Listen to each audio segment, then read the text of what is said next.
एक नगर के बाहर, गांव के बाहर एक आश्रम था एक संत का। ये परमेश्वर कबीर जी आते रहते हैं और वो अपना भेद भी नहीं बताते हैं, एक सिंपल वे से रहते हैं। तो वो उस संत के यानी परमेश्वर कबीर जी ही थे वो स्वयं। उसने 2-3 आश्रम बता रखे थे कि मेरे 2-3 आश्रम हैं, और प्रत्येक आश्रम में उसने 2-2, 3-3 महीने बांट रखे थे एक वर्ष में। तो जब वो उस नगर में, उस गांव के निकट वाले आश्रम में रहते थे 2 महीने या 3 महीने, उस गांव में उस संत के कुछ शिष्य थे। तो वो क्या करते थे, वो संत वहाँ कोई खाने की व्यवस्था स्वयं नहीं करते थे। नगर से, उस गांव से जो शिष्य थे उन्होंने अपनी ट्रन बांध रखी थी, बारी बांध रखी थी, नंबर बांध रखा था कि आज जैसे एक दिन शुक्रवार का जैसे अरफूल का, और मंगलवार का फिर दूसरे का, बुधवार किसी तीसरे का, ऐसे ऐसे 10-20 घर थे उन्होंने बांट रखे थे अपने। तो वहाँ उस गांव से एक परिवार से ही उस आश्रम में संत भक्तों के लिए, और जो संत थे उनके लिए 2-4 भक्त रहते थे, उनके साथ भोजन जाता था। एक दिन एक बहन का नंबर आ गया और उसका दूध फट गया। उसने सोचा अपने पड़ोसन से दूध ले आती हूँ, उधारा ले लूँगी, फिर दे दूँगी शाम को या कल दे दूँगी। वो उस एक पड़ोसन के पास गई, वो विधवा थी, उसका इकलौता पुत्र था। अपने आत्माओं किसी के घर कोई वस्तु मांगने जाते हैं तो पहले कुछ शिष्टाचार के नाते कुशल मंगल अवश्य कहा सुना जाता है। उस संत की शिष्य बहन ने उस जिसके दूध मांगने गई थी उससे कहा कि बहन कुशल हो, परिवार ठीक है। उस विधवा बहन थी जो, उसकी आंखों में आंसू आ गए।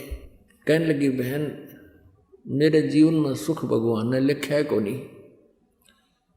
पहले तो पति मरा, आपको पता है, ये पहाड़ तो भारी दुख। फिर ये सोची थी इकलौता पुत्र है, जब इसका पिता की मृत्यु हुई यो 7-8 वर्ष का था।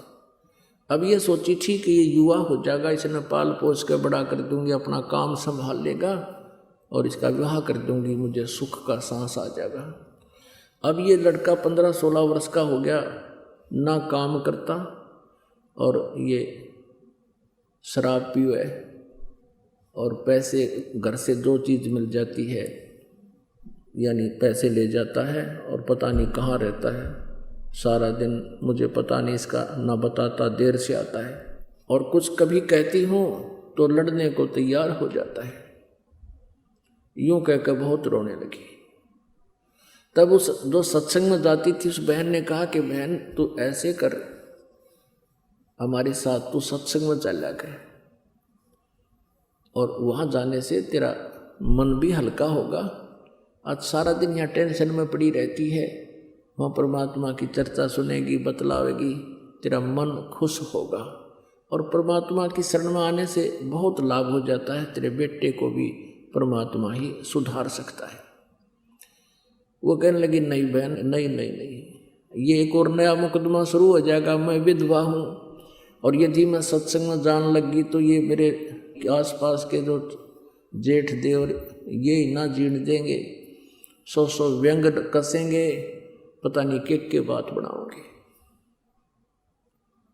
और तुम्हारे तो पति जीवित हैं, तुम्हें तो कोई कह नहीं सकता, मैं नहीं जा सकती। उसने चैप्टर क्लोज कर दिया। फिर उस बहन ने कहा कि बहन ऐसे ऐसे मैंने अपने गुरुदेव के लिए आज भंडारा देना था, मेरा दूध फट गया और आपके दूध है, मैं दूध लेने आई थी, ते उधारा दे दे, तेरा कल दे दूंगी। अब उस बहन को कैसी प्रेरणा हुई, तो वो दूध निकाल कर रखा ही था, वो सारा का सारा उसके पात्र में डाल दिया। अगले बहन ले जा। सत्संग में जाने वाली सत्संगिन बहन ने कहा कि कुछ तो रख ले बहन तो, कि ना इशारा ले ले, मेरा तो पाप में जाना है सारा ये, और मेरा भी भाग उदय हो जाएगा, साधु संत भक्त आहार करेंगे। अब क्या प्रेरणा हुई, ये कहते हैं करे करावे साइया मन में लहर उठा, दादू से दर्जीव का वो आप बगल हो जा। अब वो बहन दूध ले आई, खीर बनाई और महात्मा को खिला दी, साधु भक्तों को, संतों को। अब वो ये सोचने पर विवश होगी कि मैं भी ऐसे सारा दूध नहीं दे सकती, मैं जबकि भगवान के चरणों में और भगत को आती हूँ। जिस प्रकार इस बहन ने समर्पित कर दिया, सब कुछ दे दिया, इसमें अवश्य जगह है परमात्मा की, इसका भूल पड़ेगी तो धीरे धीरे वह उसके पास जान लाएगी। और उस लड़की ने ये कह दिया था, बहन उदारा उदारा ना लूँ मैं, तो ले जा मेरे पर, ये तो मैं वैसे ही दूंगी। तो वो धीरे धीरे उसके पास जान लाएगी, भगवान की चर्चा सुना दे, कभी वह 10 मिनट सुने फिर उठ कर चली जाए, कोई काम लग जावे। क्योंकि कहते तुलसी पिछले पाप ते हरि चर्चा ना भावे, और जैसे जबर के बेगते या भूख विदा हो जाए। अब जिसके पाप करने बढ़ जाते हैं उसको राम नाम की चर्चा अच्छी नहीं लगती। जैसे जवर के रोगी को, जैसे मलेरिया के रोगी को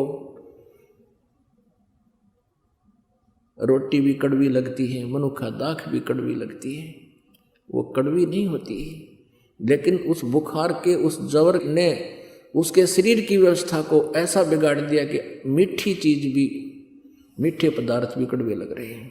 ठीक इसी प्रकार जिनके पाप कर्म बढ़ जाते हैं उनको परमात्मा की चर्चा रूपी मनुखा दाख भी कुनीन जैसी कड़वी लगती है। इसका ट्रीटमेंट क्या, फिर मलेरिया हो गया तो कड़वी कुनीन ही खानी पड़ेंगी आपको, ना चाहते हुए भी खानी पड़ेंगी, और उनके खाने से फिर वो मलेरिया जबर ठीक हो जाएगा। फिर वो रोटी जो कड़वी लगा करती थी वो इतनी स्वादिष्ट लगेगी, लुखी सुखी भी खा जाओगे, जब सब्जी ना बनी होगी तो। पुण्यात्माओं ठीक इसी प्रकार हमारे साथ बीती हुई है, और जितने भी भक्त यहाँ आए सबके साथ ऐसा ही संघर्ष हुआ है। परमात्मा की चर्चा शुरुआत में सुन नहीं सकते थे, थोड़ी सी बात सुनी उठकर चल पड़ते या दिमाग कहीं घूमने लग जाता, और मालिक की दया हुई, ये कुनीन हमने खानी शुरू कर दी। ना चाहते हुए भी सुनते रहे, 10 मिनट बैठे रहे, कभी 20 मिनट, फिर घंटा, और फिर ऐसा जबर उतरा। अब ऐसी भूख लगती है, आप देख लो कहाँ कहाँ से, कोई 1000 किलोमीटर से, कोई 500 किलोमीटर से, कोई 200 किलोमीटर से। अब इतनी भूख लग रही है आपको क्योंकि आपके वो पाप कर्म समाप्त होने लग रहे हैं, और आपकी आत्मा में भूख बढ़ेगी परमात्मा की चर्चा सुनने की। अब यही स्थिति उस बहन की होगी। 5-4 मीटिंग में उसके मन में प्रेरणा होगी कि बहन आप ठीक कह रही हो। अब उस बहन ने उसकी शंका का समाधान किया कि आप कह रही हो कि मैं विधवा हूँ और लोग मेरे बारे में पता नहीं क्या क्या कहा करेगी, दुनिया मुझे जीने नहीं देगी।